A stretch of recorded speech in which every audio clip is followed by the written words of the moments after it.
Boa tarde, pessoal. Boa tarde. Eu quero aqui começar saudando vocês com um feliz 2024, que é a primeira vez, né, que eu estou falando, né, em rede aqui.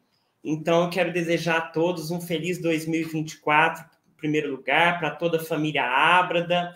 Quero agradecer a Ábrada, Academia Brasileira do Direito do Agronegócio, por essa oportunidade, por estar aqui hoje para falar sobre esse tema, né? As soluções para o superendividamento do produtor rural. E está aí na tela o tema de hoje, desse nosso encontro, né? E antes de falar sobre as soluções para o superendividamento do produtor rural, eu quero me apresentar, né? Para quem não me conhece ainda, né? Eu sou advogado, sou pós-graduado em Direito do Consumidor, membro da Ábrada, Academia Brasileira do Direito do Agronegócio. Eu sou presidente da Comissão de Direito do Agronegócio da 57ª subseção da OAB-MG, aqui na subseção de Guaxupé, Minas Gerais, né? E eu sou escritor e autor do livro A Responsabilidade Civil nas Relações de Consumo.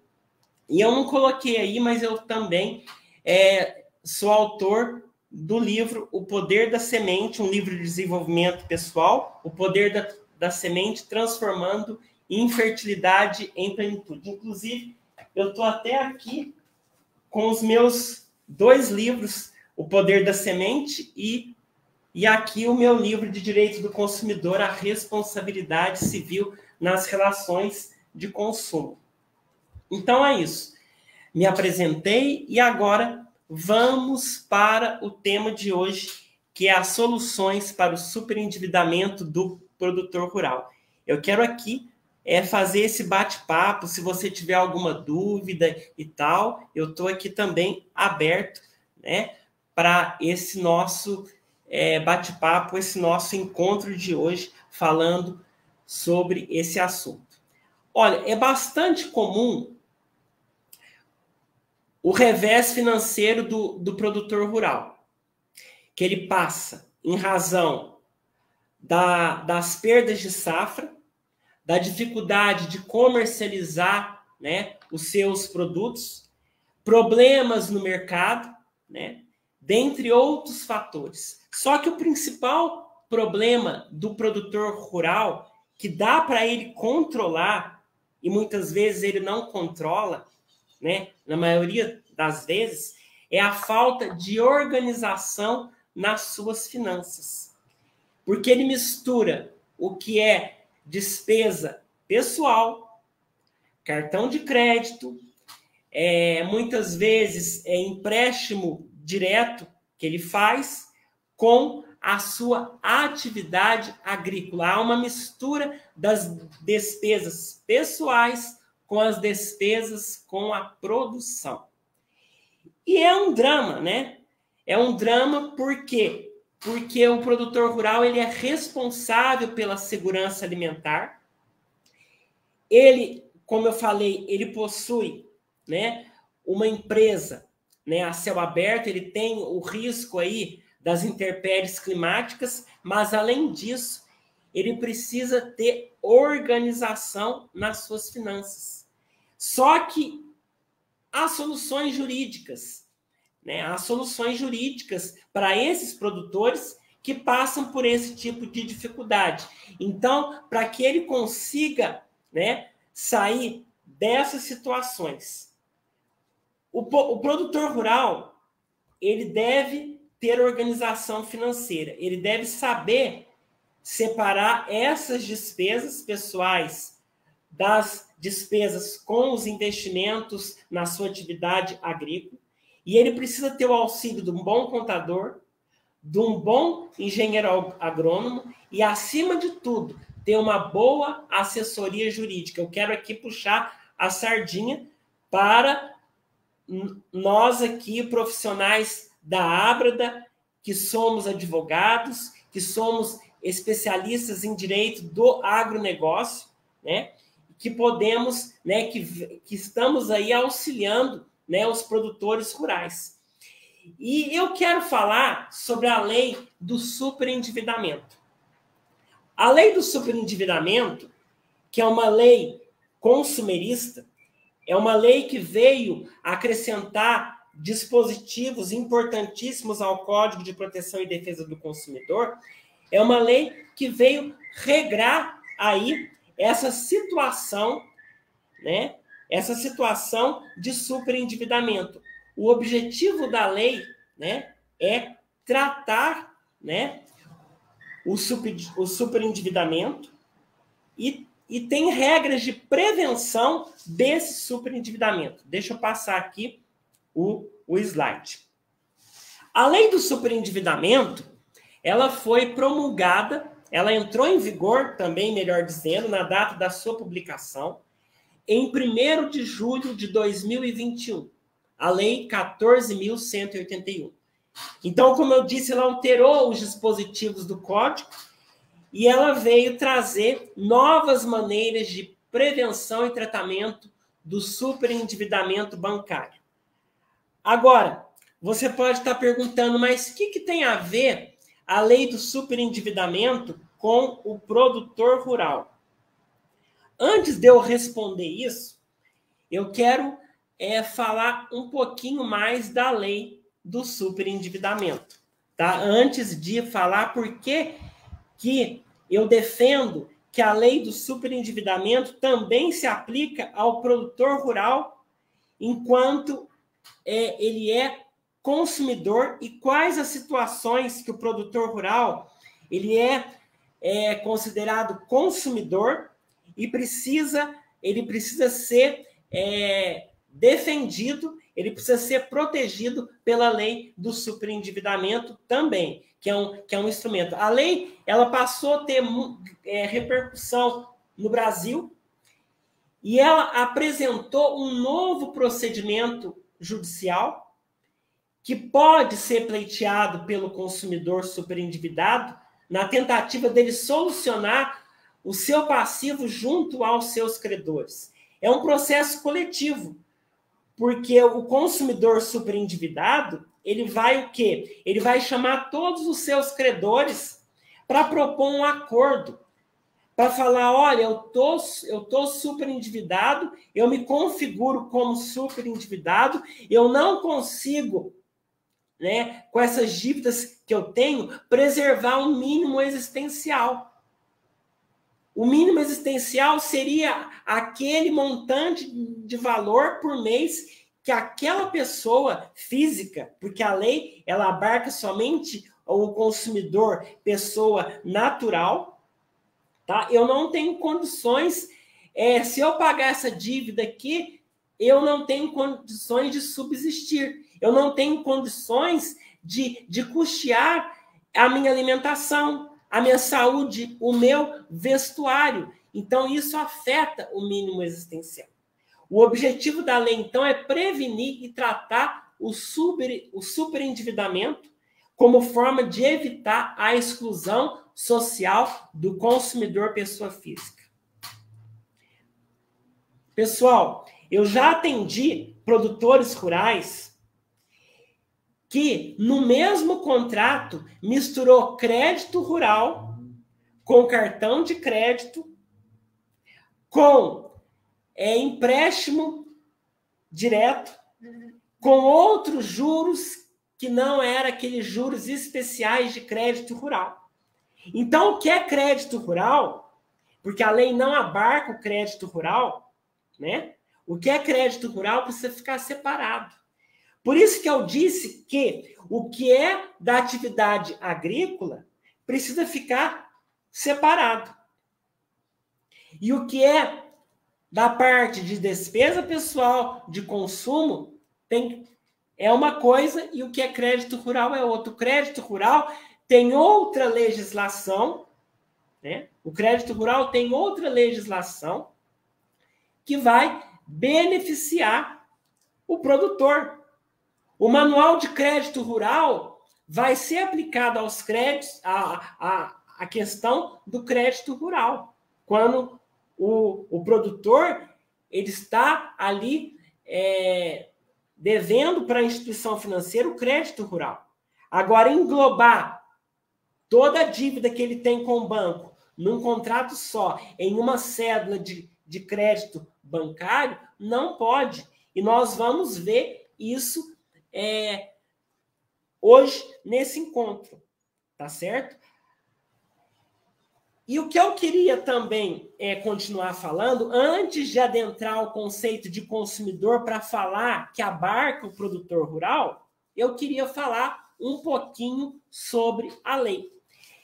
E a pergunta que a gente faz é a seguinte: mas a nova lei pode ou não ser aplicada a devedores de crédito rural? Ou melhor, pode ser aplicada em benefício de produtores rurais? Eu já dei a resposta. Tá? A crédito rural, a lei do superendividamento não é aplicada. O artigo 104A, ele vai excluir, né, o crédito rural. Mas, em algumas situações, o produtor rural, ele é beneficiado, sim, pela lei do superendividamento. Mas antes de adentrar ao conceito de consumidor, eu quero falar sobre os pilares da lei. Os pilares da lei são o princípio da prevenção e o princípio do tratamento do superendividamento. Agora, será que o produtor rural e do crédito responsável, né? Será que o produtor rural, quando ele adquire um empréstimo pessoal, um cartão de crédito, misturando ali as suas finanças com a sua atividade agrícola, ele faz através de um crédito responsável? Não. Não faz. E a instituição financeira hoje, ela é obrigada, por um dos dispositivos da lei do superendividamento, a alertar esse consumidor especial, que é um consumidor vulnerável, hipervulnerável, uma pessoa em uma situação de dívida, ele é hipervulnerável, tá? Então, a instituição financeira, ela tem que alertar esse consumidor: olha, você está em risco. Mas atolar esse consumidor em dívida não é aplicar o crédito responsável. E tem sanções para as instituições financeiras que não observam isso, que nós vamos ver hoje nesse encontro. Então, o objetivo da lei, ele é prevenir e tratar o superendividamento, evitando essa exclusão social aí. Mas, muitas vezes, as instituições financeiras, elas concedem crédito para uma pessoa que já está com o nome sujo. E isso vai contra totalmente as diretrizes dessa lei. E a lei, então, ela quer proteger o quê? O mínimo existencial. Mas o mínimo existencial é aquilo que eu já falei.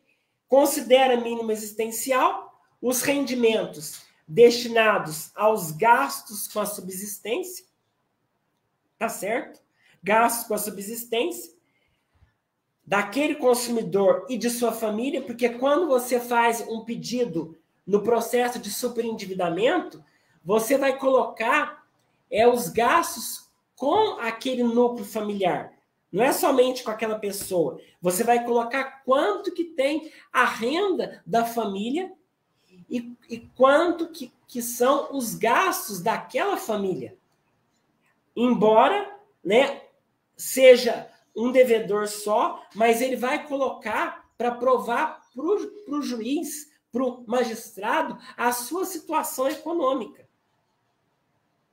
Quanto que aquele núcleo familiar tem de renda. E se aquela renda é suficiente para cobrir o mínimo existencial e que a dívida que ela tem não suporta a preservação desse mínimo existencial. Né? Então, uma coisa nós já sabemos, o produtor rural, ele precisa ter consciência que ele não pode misturar o que é da sua atividade agrícola e o que é das suas despesas pessoais, cartão de crédito, o CDC, que muitas vezes ele faz um empréstimo no banco com juros, muitas vezes elevadíssimos, né? E a lei do superendividamento, ela também preconiza o quê? Preconiza que há possibilidade de se rever esses contratos, de se rever a taxa de juros. Além, na fase do processo compulsório do superendividamento, há a possibilidade de rever esses contratos. Então, essa lei do superendividamento, como o próprio Código de Proteção e Defesa do Consumidor, tem origem constitucional, porque consagra o princípio da dignidade da pessoa humana. Então, é autoaplicável na concessão de crédito e na recuperação das dívidas. Agora, a gente já falou aqui, né, sobre a noção de superendividamento, né? Mas o que se entende por superendividamento na lei? O conceito na lei de superendividamento. Para a gente poder aqui conceituar o que é consumidor e se o produtor rural é considerado consumidor. E para que ele possa ser beneficiado por essa lei em muitas situações. Olha, o superendividamento, ele é aquele, né? Entende-se, né, por superendividamento a impossibilidade manifesta do consumidor, pessoa natural, de boa fé, de pagar as suas dívidas de consumo, são dívidas de consumo, exigíveis, né, e vincendas, sem comprometer o mínimo existencial. Então, é a impossibilidade dele pagar as suas dívidas sem comprometer aquele mínimo existencial. Eu vou ilustrar uma situação aqui. Imagine você, o produtor rural que adquire um trator através de um financiamento. Só que esse trator, ele vem e apresenta um defeito. Se a compra daquele veículo for desfeita, né? For desfeita pela impossibilidade de se trocar aquele trator, o contrato acessório, que é o financiamento daquele trator, será extinto. Será extinto. Porque na lei do superendividamento fala que o contrato principal, que é o contrato de aquisição daquele produto e serviço, ele se atrela, né, ao contrato acessório. Tá certo? Então, vamos supor que aquele produtor rural foi até aquela loja para comprar o trator e lá foi vendido para ele um financiamento no mesmo estabelecimento. Nessa situação, extinguindo ali a compra e venda, essa situação de compra e venda do trator, também cai o contrato acessório, que é o contrato financeiro, o contrato de financiamento. Então, um dos benefícios da lei do superendividamento que vem beneficiar esse consumidor especial, que hoje nós estamos falando, que é o produtor rural. Então, vamos na definição de consumidor para a gente ver por que o produtor rural, eu defendo que o produtor rural deve ser protegido também pela lei do superendividamento. É considerado consumidor, na visão do artigo 2º caput do Código de Proteção e Defesa do Consumidor, toda pessoa física ou jurídica que adquire ou utiliza produto ou serviço como destinatário final. O legislador, ele define aqui o consumidor padrão, o conceito jurídico de consumidor padrão. Há 3 elementos aí neste conceito: o elemento subjetivo, que é pessoa física ou jurídica. No caso aqui, nós estamos aqui falando de uma pessoa física hoje, porque a lei do superendividamento só abarca pessoa natural, pessoa física. Temos o elemento objetivo, que é a aquisição de produto ou serviço, né? Existe um produto ou serviço que é o objeto dessa relação jurídica, que liga a figura do consumidor e do fornecedor. E temos o elemento teleológico, que é a finalidade pretendida na aquisição daquele produto ou serviço. É o consumidor como destinatário final, ou seja, para o seu uso próprio ou da sua família. E aí nós vamos ter 3 teorias aí que vão definir consumidor. A primeira teoria, né, vem explicar o que significa destinatário final na lei. Por que o Código de Proteção e Defesa do Consumidor, no artigo 2º, colocou o termo destinatário final? Para dizer qual que é o fim deste produto ou serviço. Então, o sujeito ele retira o bem do mercado de consumo, adquirindo ali o produto ou serviço, para uso próprio, sem comercializar. Para uso próprio, ele não vai comercializar aquele produto ou serviço adquirido. Ou seja, ele coloca um fim na cadeia de produção. E aqui temos, então, a doutrina finalista.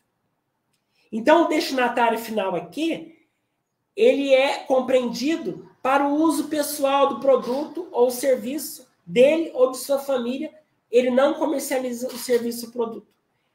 Aí você pode pensar, então o produtor rural nessa situação, ele não é considerado consumidor? Realmente, essa teoria, ela não protege o produtor rural. A jurisprudência que aceitava essa teoria não aceitava o produtor rural como consumidor. Porque, afinal de contas, ele é produtor. Então, na sua atividade, ele não é considerado consumidor. Então, essa teoria, por exemplo, ela não vai aceitar que o produtor rural quando ele adquire um trator. Porque ele vai colocar no seu fomento. Mas eu questiono isso, porque o produtor rural, ele não vai comprar o trator para vender trator. Ele não é um profissional de revenda de tratores. Ele não é revendedor de tratores. Então, ele é considerado consumidor. Temos a teoria maximalista, que é uma teoria que abarca muito mais as relações jurídicas, que dá uma amplitude maior, coloca mais sujeitos aí ativos, né? Mais sujeitos como consumidor. E temos a teoria mista ou finalista aprofundada ou mitigada. Essa teoria, ela mistura, né, as duas teorias. Ela vai misturar a teoria finalista, que é a teoria mais restrita, e a teoria maximalista. Mistura as duas primeiras teorias, ela amplia o conceito de consumidor, dizendo que o consumidor é todo aquele que possui vulnerabilidade em face ao fornecedor. O STJ, ele abraçou essa teoria mista ou finalista aprofundada. Alguém duvida que o produtor rural, ele é vulnerável tecnicamente, juridicamente, e muitas vezes ele é vulnerável pela falta de informação adequada. Ele é vulnerável. Aquele produtor rural, por exemplo, que adquire sementes para o plantio da sua lavoura, por exemplo, a lavoura de soja. E aí os grãos vão apresentar vício de qualidade, frustra a plantação. Ora, o produtor rural, ele tem a sua vulnerabilidade técnica. O STJ adota essa terceira teoria porque a teoria finalista ela não transmite uma proteção integral ao consumidor e a teoria maximalista ela faz uma proteção demasiada. Então, o STJ ele vem ali dar um equilíbrio adotando essa teoria. Então, a teoria do finalismo aprofundado, contudo, ela tem se admitido, então, diante da vulnerabilidade do produtor rural contratante, seja a vulnerabilidade técnica, seja uma vulnerabilidade fática, dependendo do caso concreto, ou uma vulnerabilidade informacional. Então, o enquadramento deste novo conceito de consumidor, mesmo que a relação jurídica apreciada seja proveniente de uma relação interempresarial, vamos falar assim, mesmo que seja uma relação para o negócio desse consumidor, ele é abarcado, sim, pelo Código de Proteção e Defesa do Consumidor, ele é considerado, sim, consumidor. Então, o STJ ele tem mitigado a teoria finalista para autorizar a incidência do Código de Proteção e Defesa do Consumidor nessas hipóteses em que a parte, embora ela não seja tecnicamente o destinatário final do produto, ela se apresenta em uma situação de vulnerabilidade. Tá certo? Para ilustrar aqui, imagine um produtor rural cooperado. Ainda que fale que a natureza jurídica entre a cooperativa e o cooperado pressupõe ali um fomento da atividade rural, porque, lógico, os produtores rurais, muitos são cooperados, e ali eles utilizam a cooperativa para fomentar a sua atividade agrícola. Então, deve ser enquadrado, né, o cooperado como consumidor, diante de muitos contratos, devido ali à vulnerabilidade técnica, justamente pela falta de conhecimento que o produtor rural tem. Imagina um pequeno produtor rural, um homem simples do campo. Você duvida que esse homem, ele não seja vulnerável? Então, ele não tem os conhecimentos específicos ali sobre as peculiaridades de um contrato com uma cooperativa. Isso aí chegou no Superior Tribunal de Justiça. Né? Eu não deixei aqui no slide o número do RESP, mas isso chegou no Superior Tribunal de Justiça. Se você estiver aí com um caderno anotando aí, anota o número desse RESP e leia esse RESP. O recurso especial 1.166.054 do Rio Grande do Norte. Chegou essa questão lá, e aí o ministro da época, o Luiz Felipe Salomão, ele entendeu o seguinte: mesmo que o financiamento por meio de cédula de crédito rural se destine ao desenvolvimento da atividade rural, há em regra a presunção de vulnerabilidade do contratante produtor, equiparando-o ao consumidor estrito sensu, dando-se prevalência à destinação fática para fins de qualificação do consumidor. Então, veja, o STJ, ele tem... Deixa eu tomar uma aguinha aqui. O STJ, ele tem, então, flexibilizado ali o conceito de consumidor para, então, colocar o produtor rural, né, na qualidade, né, de consumidor.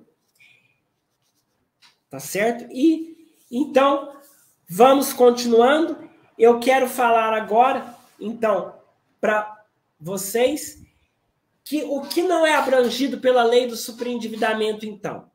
O artigo 104A, parágrafo 1º do Código de Defesa do Consumidor, ele vai preceituar que não podem ser objeto de conciliação as dívidas provenientes de contratos de crédito com garantia real, Ou seja, os contratos em que foi dada hipoteca ou alienação fiduciária de um bem imóvel.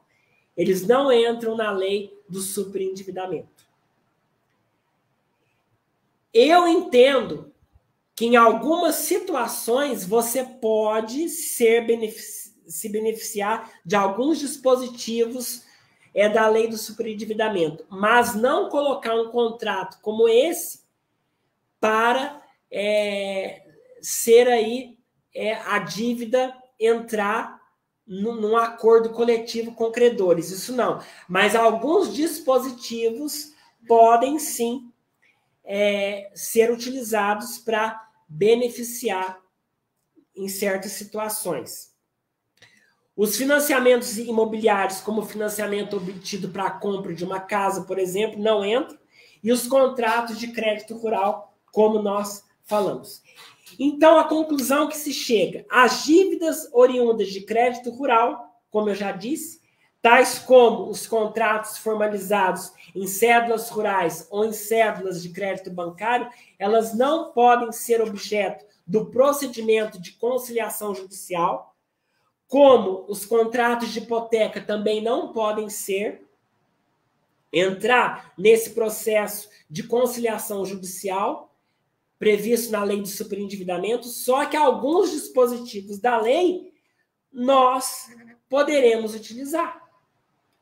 E eu vou falar para você aqui quando que nós vamos poder utilizar esses dispositivos da lei.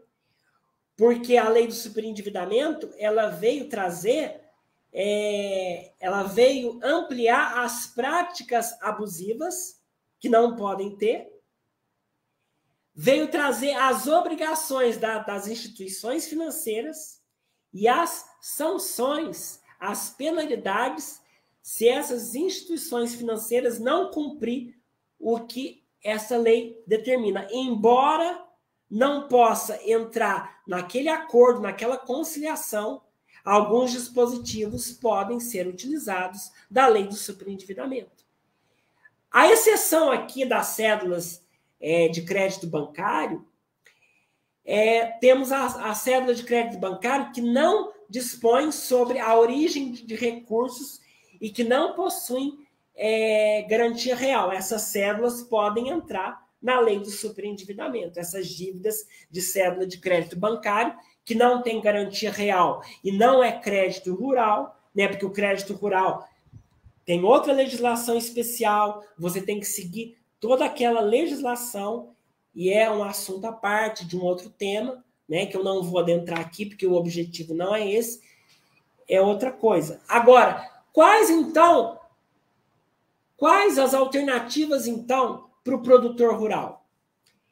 Embora aquelas situações, incluindo o crédito rural, estejam excluídas, né, da regra de proteção do superendividado, todos os demais contratos financeiros decorrentes de uma relação de consumo do produtor rural entram no procedimento judicial de conciliação. Temos o contrato de empréstimo pessoal, que eu já falei, né, as compras através de cartão de crédito, dentre outras situações de dívidas de consumo, entram, né, nessa situação, certo? As dívidas de consumo abrangem os compromissos financeiros decorrentes da relação de consumo, operações de crédito e as compras a prazo, né, de prestação continuada também entram, né, na lei do superendividamento. São dívidas de consumo. Então, todas as dívidas de consumo do produtor rural entram na lei do superendividamento. E eu posso te falar uma coisa, você vai ver aqui hoje que se aquela instituição financeira incluiu o crédito rural, englobou o crédito rural lá, com a dívida de cheque especial, cartão de crédito, aquele contrato, aquela novação que fizeram, colocando tudo no mesmo balaio, pode ser anulado. Pode ser revisto. Porque a instituição financeira, ela não cumpriu a regra do crédito responsável. Então, a partir do dia 1º de julho de 2021, que essa lei entrou em vigor, se uma instituição financeira fizer isso, a lei de superendividamento pode ser aplicada. E o consumidor, né, no caso o produtor rural, ele pode pedir, né, notificar o banco pedindo a cópia do contrato. E se a instituição financeira se negar a mostrar a evolução desse débito, a cópia do contrato, há sanções para essa instituição financeira que está estatuído na lei de superendividamento. Quais são as obrigações do fornecedor de crédito previamente à contratação? Ele precisa informar e esclarecer adequadamente o consumidor sobre a natureza e a modalidade do crédito oferecido, sobre todos os custos incidentes. Precisa informar o custo efetivo total da operação, os juros que estão sendo cobrados, as tarifas bancárias que estão sendo cobradas. Se existe seguro, informar para aquele consumidor, porque se aquele consumidor tiver adquirindo um seguro sem a sua anuência, condicionar o fornecimento de crédito à compra desse seguro, a aquisição desse seguro, é uma venda casada. É uma venda casada, porque o consumidor ele tem o direito de escolher a seguradora que ele quer, ele tem essa livre escolha. Ele pode sim fazer um seguro, mas ele não precisa fazer o seguro com aquela seguradora que foi imposta pela instituição financeira. Que muitas vezes a instituição financeira é do mesmo grupo econômico. Ele não precisa fazer com aquela seguradora. Aliás, ele nem é obrigado a fazer um seguro, mas muitas vezes acontece. E precisa a instituição financeira avaliar de forma responsável as condições de crédito do consumidor, mediante ele analisar ali as informações disponíveis em bancos de dados. Por exemplo, aquela instituição financeira fala, não, vem aqui que eu vou te fazer um crédito aqui, eu vou te fornecer um crédito, e eu nem vou consultar o Serasa teu, o SPC, e eu vou abrir o teu crédito aqui, contrata aqui, não tem problema. Isso aí é prática abusiva hoje. A instituição financeira ela não pode fazer isso.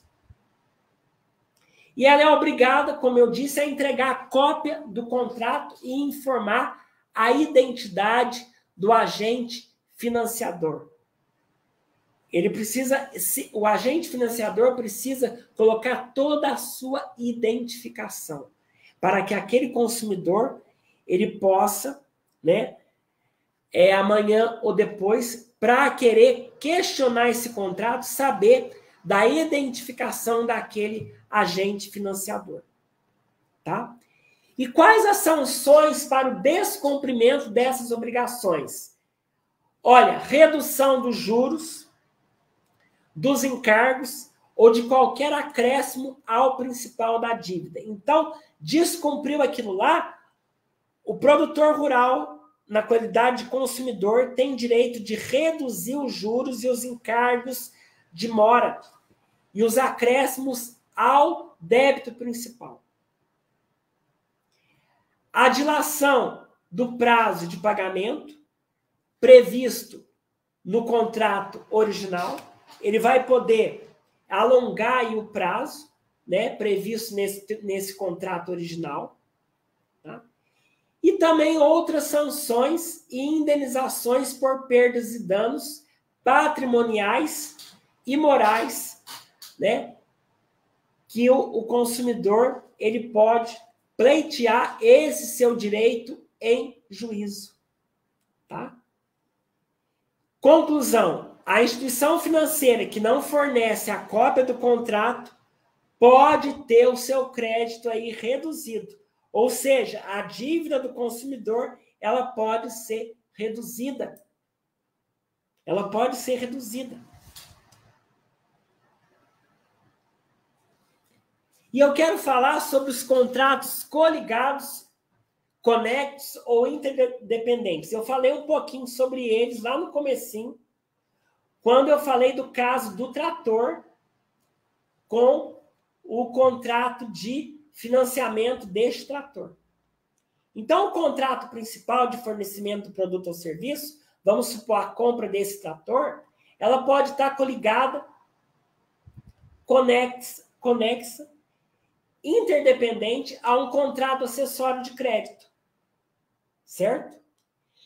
E se houver a inexecução, por exemplo, de qualquer das obrigações e deveres do fornecedor de produto ou serviço, quando acontecer um defeito ou qualquer outra coisa, o consumidor requerendo a rescisão do contrato de compra deste trator, ele pode também, né, rescindir o contrato com o fornecedor de crédito. Então, a invalidade ou a ineficácia do contrato principal implica, né, de pleno direito, a do contrato de crédito conexo. Né? Isso é uma novidade, né, que está positivado hoje na lei. Isso aí a jurisprudência ela já vinha entendendo, mas a lei do superendividamento veio positivar isso e está na lei. Tá? Fases de procedimentos que eu quero aqui entrar com você, que é a fase processual. Nós temos aí duas fases, que é a fase conciliatória ou preventiva. É a primeira fase aí. Você tem a petição inicial, onde o consumidor ele vai chamar todos os credores de dívida de consumo em juízo para uma audiência de conciliação. E ali ele vai propor um plano de pagamento para pagar suas dívidas no prazo máximo até 5 anos. E aí pode acontecer 3 coisas nessa audiência de conciliação. Um resultado positivo, que é a homologação por sentença do acordo.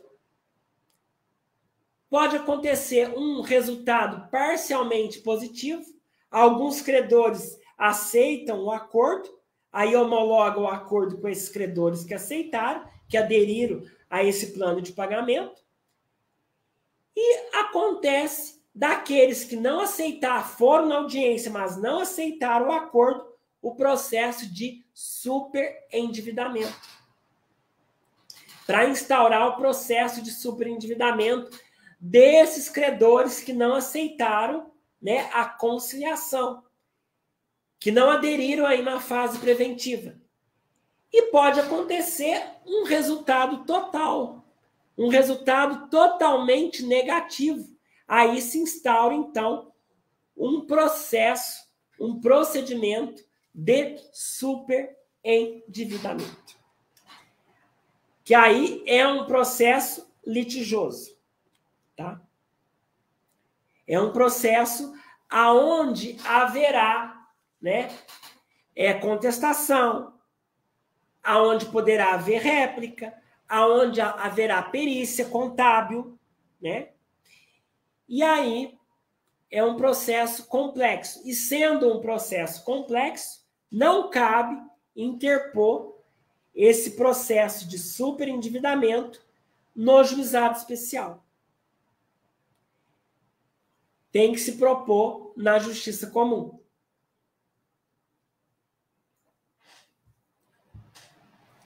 A ausência injustificada do credor à audiência. O que vai acarretar a ausência injustificada do credor à audiência? Acarreta a suspensão da exigibilidade do seu crédito, a interrupção dos encargos moratórios, dos juros moratórios, e vai fazer com que aquele credor se sujeite compulsoriamente ao plano de pagamento da dívida. E ele vai ter que figurar no último lugar para receber o crédito. Então, o credor ele só vai receber o seu crédito após o pagamento de todos os credores que estiveram presentes àquela audiência conciliatória.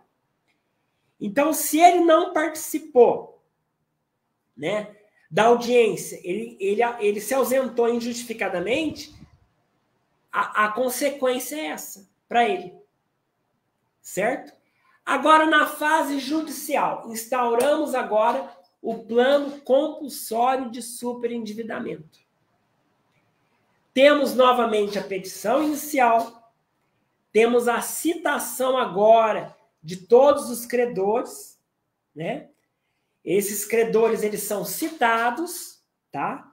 Eles são citados e eles têm aí o prazo de 15 dias, né, para juntar documentos e as razões que não concordam ali em aderir o plano voluntário, né, que foi apresentado, ou então eles resolvem aí fazer uma contraproposta para negociar essa dívida.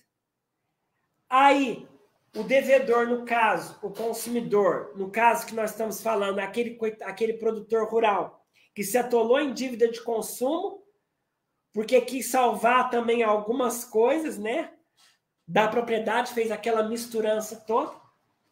E aí vem a réplica do produtor rural. Aí tem a fase de saneamento e a fase de instrução. Aí você pode perguntar, mas não vai ter uma audiência de conciliação nessa fase? Não. Não vai ter uma audiência de conciliação, não.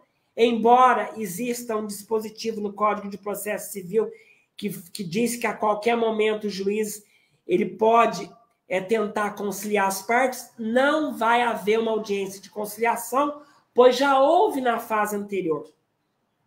É um procedimento compulsório. Então, não haverá mais essa audiência de conciliação. Tá? E o que assegura é o plano judicial compulsório. Nesse plano judicial compulsório, o que vai assegurar?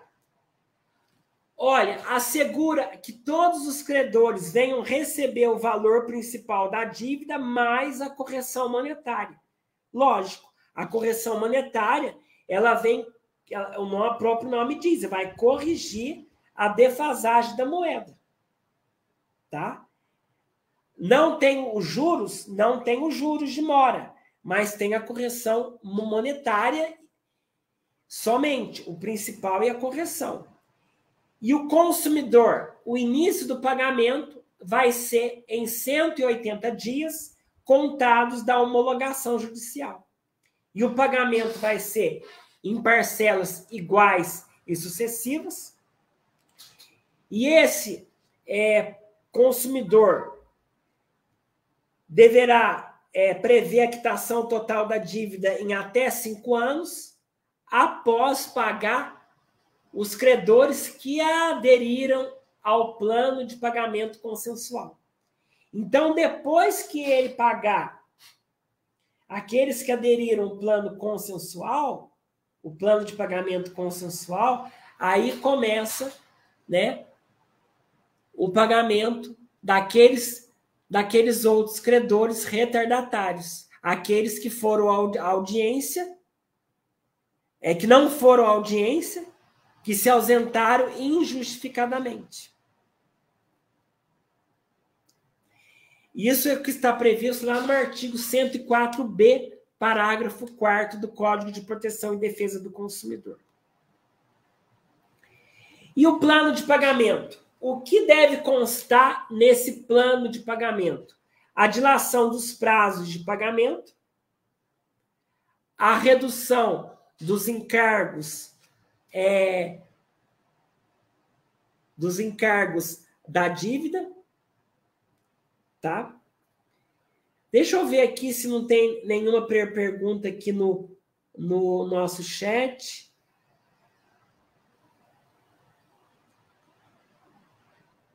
Nenhuma pergunta? Vamos continuar. Então, a dilação do prazo, desses prazos de pagamento, né? Porque se é para facilitar a vida daquele consumidor superendividado, vamos dilatar os prazos para pagamento. A redução dos encargos da dívida ou da remuneração do fornecedor, né? Para facilitar aí o pagamento, né? Porque não adianta nada ficar um acordo oneroso para esse consumidor. Vai se suspender ou extinguir as ações judiciais em curso. E quando que eu sei que vai suspender ou extinguir as ações judiciais em curso? A suspensão tem o período dela, né? É até a homologação do acordo. Ajuizou ali, pediu o plano, as ações ficam suspensas até a homologação. A homologação sendo efetivada, quer dizer que há uma novação da dívida, então as ações judiciais em curso, elas serão extintas. Vai prever no plano de pagamento a data a partir da qual será providenciada a exclusão do consumidor no banco de dados e de cadastro de inadimplentes. Ora, o objetivo da lei é fazer com que esse consumidor, no caso o produtor rural, ele volte a ter crédito. Né? Ele volte a ter um nome limpo na praça. Então, tem que ter uma data estipulando quando que vai sair dos cadastros de restrição ao crédito. E eu vou ter também ali uma obrigação do produtor rural, no caso consumidor, condicionar, né, aos efeitos desse acordo, o produtor rural ele vai ter que abster, né, o consumidor vai ter que se abster de condutas que vai imputar o agravamento de sua situação de superendividamento. Ou seja, ele não vai poder fazer mais dívidas, né? Entrar em dívidas ali. Cheque especial, abusar do cheque especial, abusar do cartão de crédito. Então, ele vai ter que se comprometer ali a se abster de condutas que vão importar, né, implicar no agravamento da sua situação de superendividamento. E as observações essenciais que eu quero trazer aqui sobre a lei do superendividamento é que a sentença que homologa a repactuação consensual, assim como o plano judicial compulsório, implica em novação da dívida e tem efeito de título executivo e tem força, tem efeito, sim, de coisa julgada. Então, a partir do momento que aquele acordo lá, mesmo na fase inicial, foi homologado, ele tem efeito de título executivo e de coisa julgada.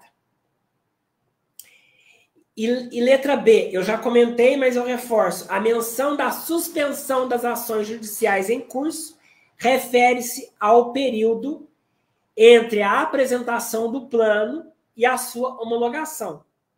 E após, né, havendo a novação da dívida com a homologação, a consequência é extinguir todas as ações em andamento. Vamos supor que existe processos de execução contra o produtor rural, execução do banco, daquele crédito de dívida de consumo. Aquela ação em curso ela vai ter que ser extinta, porque houve o acordo aqui. E antes de homologar, aquela ação terá que ser suspensa. Então, em pedido de tutela de urgência, tutela provisória, eu peço para o juiz suspender essas ações judiciais.